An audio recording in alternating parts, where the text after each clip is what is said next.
Yes. Can you ask a question about the quiz? You can ask me a question. I go over the answers in my review sessions, and you can come to my office hours, but I'm not going to go over them right now. All right. But you can come to my office and ask me a question, and I do go over the answers in my review sessions Like, before I the just had a exam. question. I had like one question for you. About The hetero and homo one. Like, I was which one's modular? Yeah. Like I'm sitting here googling which one and I can't figure out what it is. blood. It's a mixture, but it just looks like blood. You can't tell. You can separate it, but I actually said it in class the other day. Well, I mean, I say hetero. Okay, so this was one of the questions on the quiz, I think. And then I wanted to go through how to use our unit conversion when you're working with formulas, because we will be doing some things with formulas in here. And then we're going to move on to chapter 2, which is actually getting into chemistry, which is nice. So for this example, we're looking at, we want to know the mass of 2.5 cups of water, and we're given the density. Of course, we know the density of water. And we're also given another relationship. So we have two relationships here. But remember, a measured relationship like density is going to be something we need to consider the significant figures of. Because it is a measured relationship. The density of water is known by doing measurements. And that's the first thing that we're going to be looking at today. So what do we know? What are we given? Well, we're given that the mass of water are, we want to know the mass of water. We're given the volume in cups. And of course, we have two relationships. We know our density, which written like this is the same as saying for every 1 gram of water, we have 1 centimeter cube volume of water. So that's all our density is telling us. So that's a relationship. And then we know that in general, 1 cup is equal to 240 milliliters. Which again, not necessarily something you need to memorize, though most people probably know it, just because it's one of them we kind of learn in elementary school. But I'm going to give you those just like I gave you relationships on the quiz. So where do we start? Well, we're starting with the volume of how many cups we have. We know we have 2.5 cups. And we're looking for our mass. And I guess we want our mass in centimeters cubed because we're not really told any different. I mean in grams, because that's what we're given. We're not told any different. But watch out if we have multiple choice and all the multiple choices in milligrams, then you'll have to convert it. But in this case, it's not being specific, so we're just going to assume it's grams. So our first relationship is our cups to our milliliters. Oh, in a relationship that's not shown here, but we should know, and this was one on the quiz you needed to know, that 1 milliliter is equal to 1 centimeter cubed. And that one's especially important for density because you'll see it often. So always remember that relationship. So we see we can get from cups to our milliliters, which we then can relate it to our density. So that's going to be our first step. I don't know why I started writing in black. And we want our cups at the bottom so they can cancel out. So this will give us our answer in milliliters. And then we have a relationship, which for now, even though it's not actually changing the numbers, I want you to show it. Because later on, when we apply this to chemistry, there will be some one-to-one relationships. But if we forget to show it in one case, in other cases, it's not a one-to-one relationship, and you'll make a mistake. So even though this isn't changing the actual numerical value, I still want to see it. I want to see this 1 milliliter equals 1 centimeters cubed. Because then it's very clear that now we have our relationship with our density. So our 1 centimeter cubed of our water, our density of water goes on the bottom, and 1.00 grams of water on the top. And we see that Our final answer is in grams, which is a unit of measure of mass, so that makes sense. And when we do that calculation, we get 600 grams. But we want to make sure our significant figures are okay. So here we're multiplying and dividing. So we have 2 significant figures. And then, of course, our density is also measured, so that has 3. Of course, our lowest amount of significant figures is 2. And the best way to represent this particular one is by using scientific notation, because it's really hard otherwise to specify which of those zeros are significant. We can't really round it to show that. So for this case, showing that in our scientific notation is going to be best. So 6.0 times 10, remember our decimal place was here, and we want to move it twice. So 10 to the 2 grams. So now we're representing 2 significant figures. And in this case, this is the best way to clearly show the amount of significant figures. Because you can't put 610, that's wrong. That's not the correct measurement. So to be clear, drawing it in significant figures is the clearest way.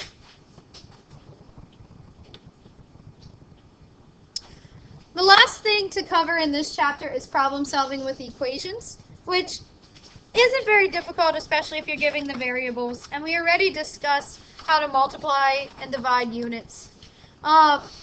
So the conceptual plan is really the only difference, and it's going to involve having the variables. Now we will want to be clear that we are using the correct units in our equations that we need, especially to cancel units out. And that's going to be really important when we get to later chapters, especially gases. We're going to be doing a lot of equations, and that's going to be really useful to pay attention to. Because again, in this chapter, we're pretty much just getting introduced to concepts we're going to apply to chemistry. We haven't really talked too much about chemistry. We're going to solve our equation for the variable we wish to find, and we're going to substitute. And we might have to do conversions if it's necessary for that equation. So for example, if we're trying to figure out the mass in kilograms of a cube of lead, and we're told it measures a certain amount of meters on each side, and our volume of a cube is length cubed. So we have that, we have our length, and we can figure that out fairly straightforward. So our first step here is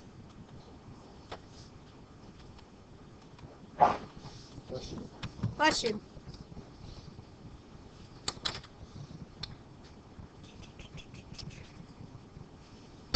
The fact that our length, we're told, we're given, thought I had left,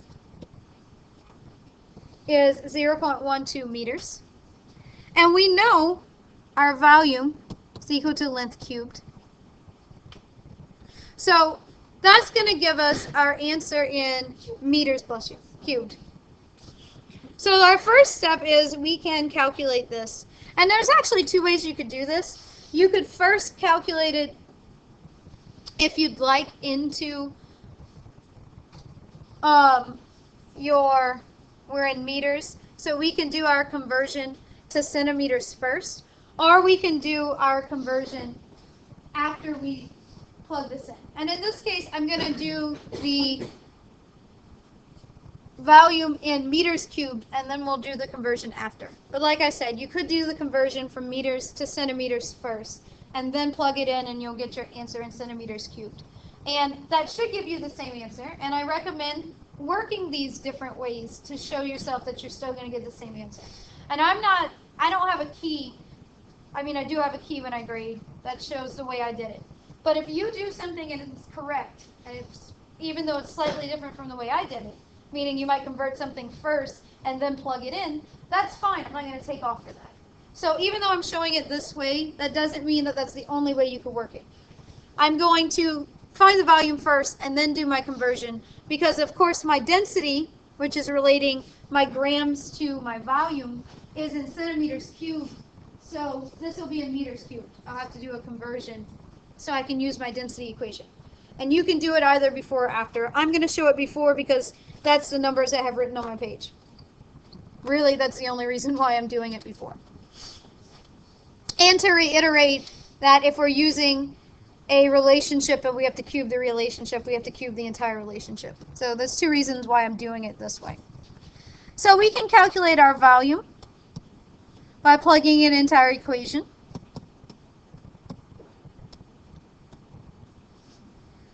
And of course, this is multiplying, really. We're cubing. So we have two significant figures here.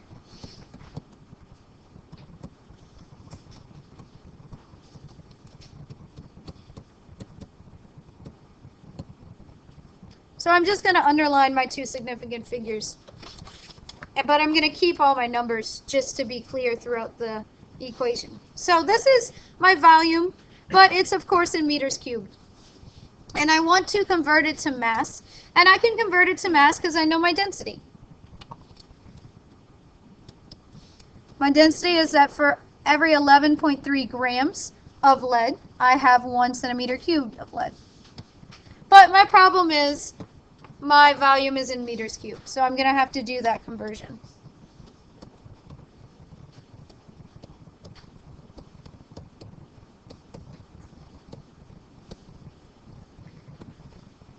So of course, we know, and you should know, that 100 centimeters is equal to 1 meter. That's one of those conversions that you need to know. Bless you. And the reason why you need to know it is because we use it a lot.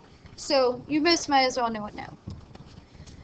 But of course, our units is meters cubed, so we need 1 meter cubed at the bottom,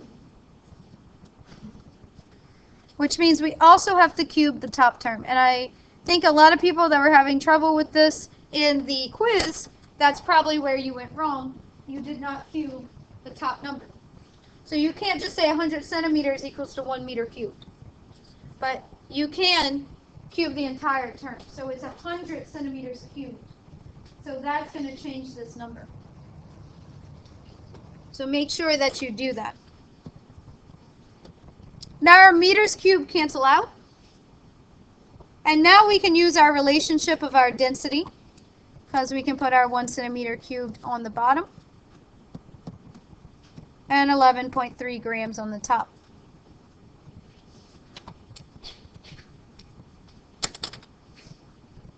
But this isn't our answer in kilograms, so we have one more step. And again, this is one that we should know, and you had to use for the quiz just now. And that's 1 kilogram is equal to 1,000 grams. Remember, grams are smaller than kilograms. So we want our 1,000 grams at the bottom and our 1 kilogram at the top. That leaves our final answer in kilograms, which is what we're looking for.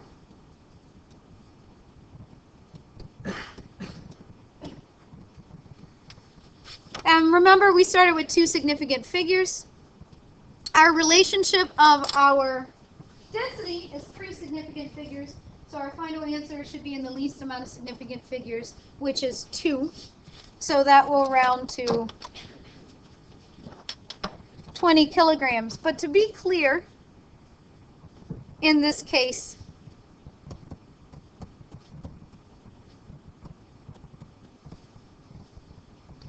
we can write it in scientific notation to be clear that we have 2 significant figures. Because if you just put 2, 0, then it's really ambiguous.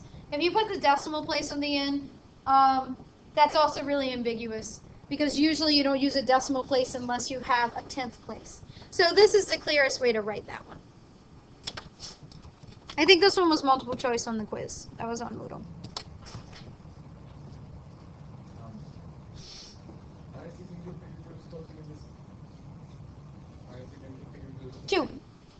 Two, because we started with 2 significant figures with our mass.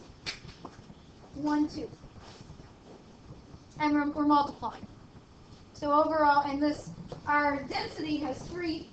3 is more. So we always go with the least amount of significant figures when we're multiplying and dividing. So that would be 2. And this is infinite. This is infinite. So they will not contribute to the least amount.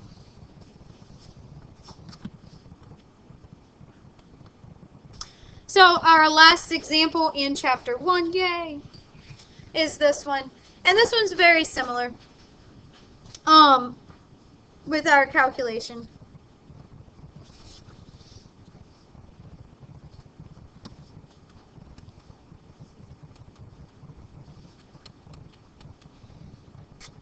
I want to go through this one. I don't want to go through that one. Yeah. Okay.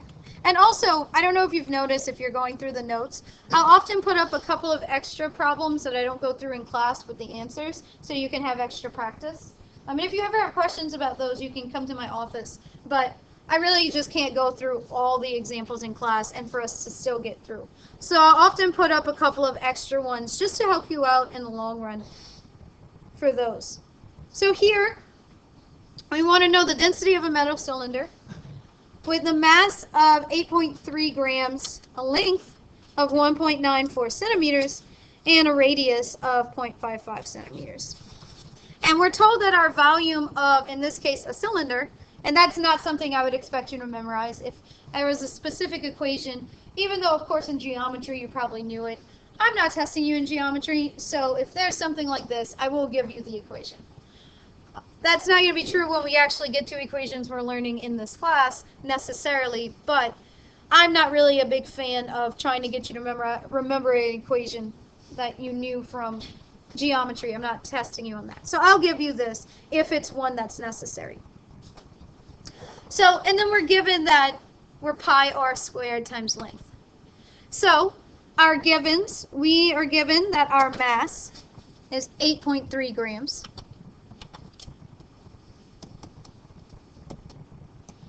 Of our metal cylinder. We don't know what the metal is. We're given our length. And that's in centimeters, bless you. And of course, we're given our radius.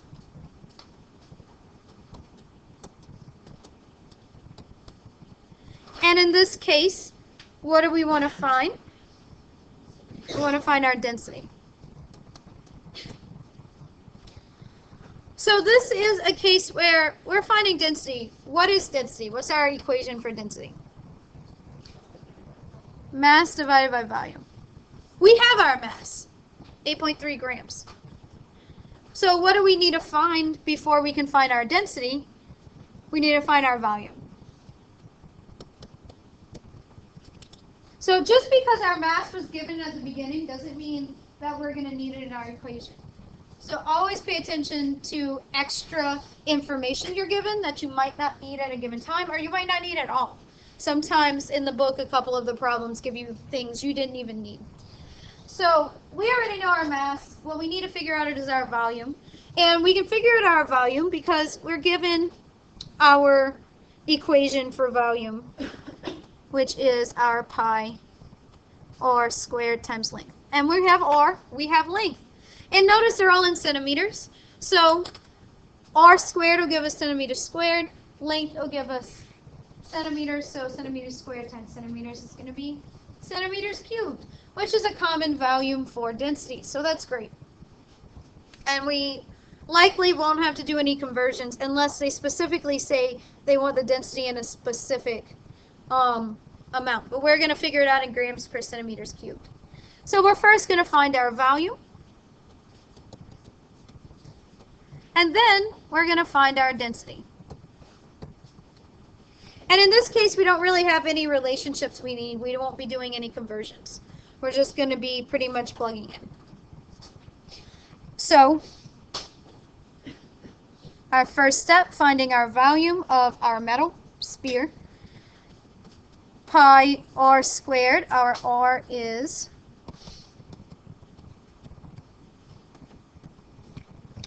0.55 centimeters. And then our length is 1.94 centimeters.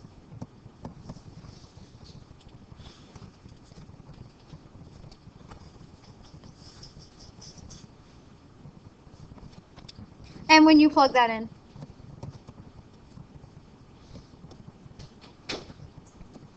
you're going to get 1.8436 centimeters cubed. And we have the correct units, so that means we probably did something right.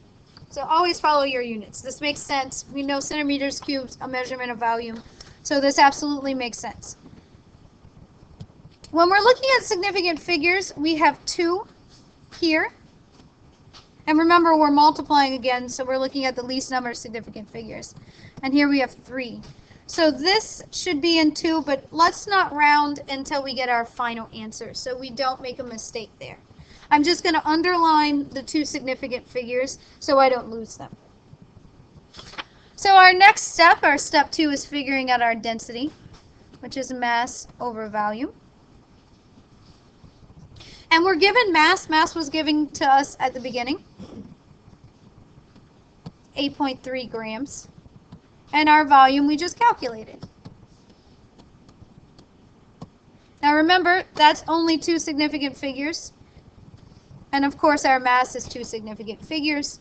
So our final answer will be in 2 significant figures.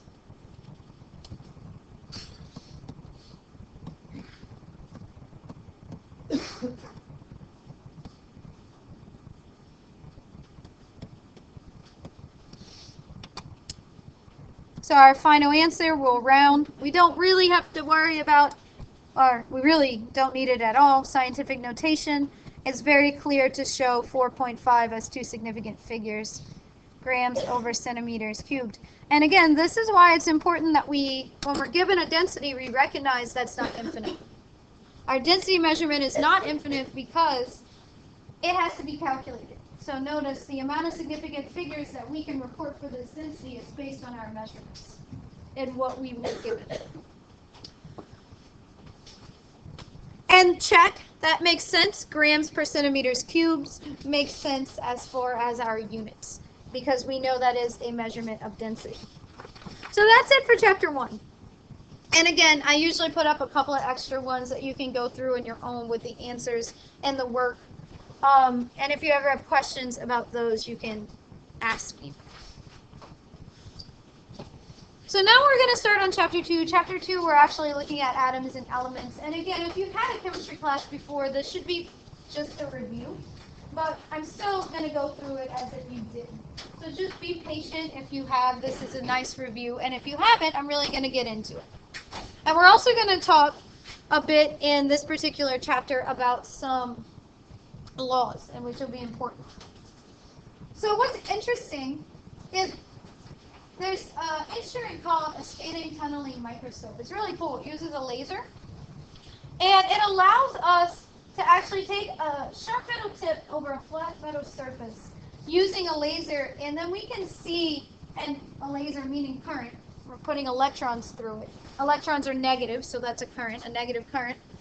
And we can see the varying in the flow with the tip of the surface. And what this allowed us to do was actually see atoms, see what they look like, which when this was first found, it was basically mind-blowing. It's amazing that we can actually see these things. And not only that, but later we can actually manipulate the atoms and was able to write things. Of course, this was done by other scientists, so clearly in another language, but we can actually manipulate the atoms to write things on that small scale. And it's really, really cool. But originally, not a lot was known. And one thing we're going to start out with in this particular chapter is thinking about not only the atom and what it's made. We're not just going to say, okay, it's made of protons, neutrons. We're going to talk about some of the experimentation that brought about that knowledge. Because at first, it was just based on physical observations, and we cannot physically see the atom.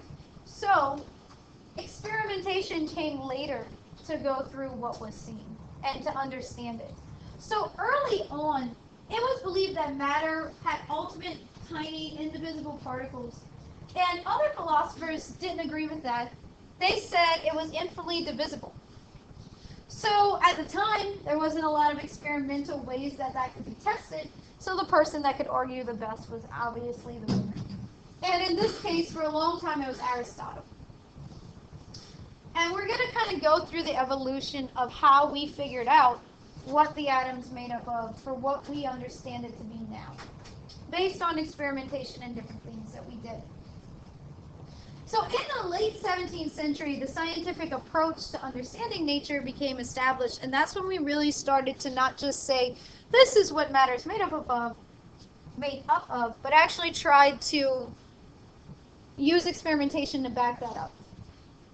So observations in nature for the next couple of years was showing that it couldn't easily be explained by the fact that matter was completely divisible.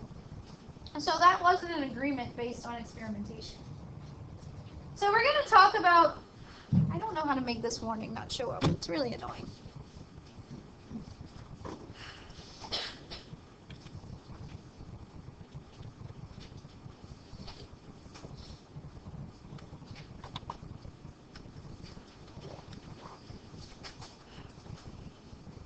Sorry about that.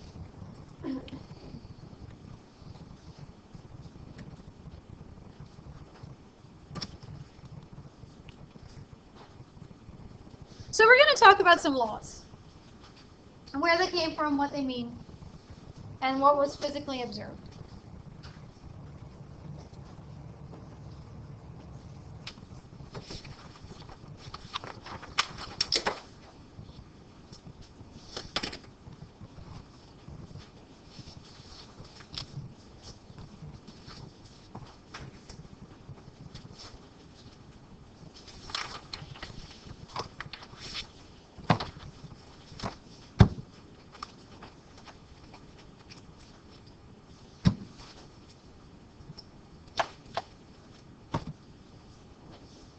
You're going to have to be faster at answering these, guys. Only 36 people.